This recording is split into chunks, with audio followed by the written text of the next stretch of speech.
Hi Mahesh సాంద్రాలో సాంద్ర కొంచెం over చేస్తున్నది అన్నట్టు నాకు అనిపించింది. ఎందుకంటే నిజమైన రాజు రాణి లాగా తెగ ఫీల్ అయిపోతున్నారు అని చెప్పి వాళ్ళ మాటలను బట్టి మనకు తెలుస్తూ ఉంది.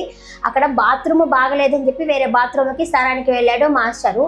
మళ్ళీ ఆయన బుద్ధి లేదా, ఆయన వైఫ్కి చెప్పుకోవాలి కదా, ఇలాంటి మాటలు ఎందుకు మాట్లాడడం? మళ్ళీ వచ్చి ఏం చేస్తావో చేసుకో, నేనైతే లాక్ చేసేస్తున్నాను, నాకు బూతులు వస్తున్నాయి, నేను జడ్జిలతో మాట్లాడతాను, శ్రీముఖతో మాట్లాడతాను అనేసి సాంద్ర అయితే అంటా ఉంది కదా.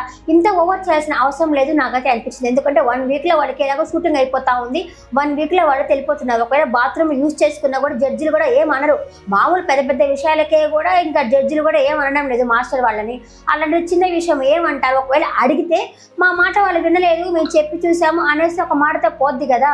ఏందో ఈమె సొంత వాళ్ళ ఇల్లులాగా బిహేవ్ చేస్తూ ఉంది, అది కూడా ఒక యారగంటగా మాట్లాడుతున్నట్టు నాకైతే అనిపించింది. మీకేమనిపించిందో చెప్పండి. కానీ మాస్టర్ కూడా అలా అని చెప్పి ఎక్కిరించడం కూడా బాగాలేదు. అప్పటికి నీతు మాస్టర్ నవ్వుతా ఉంది అలా చేస్తూ ఉంటే. అలా ఒక అమ్మాయిని ఎక్కిరించొద్దు అని చెప్పాలి కదా, అలా చెప్పకుండా నవ్వుతా ఉంది. నాకు ఈ ఇద్దరే అన్నట్టు అనిపించింది. మీకేమనిపించిందో కమెంట్ సెక్షన్లో కమెంట్ చేయండి. బాయ్.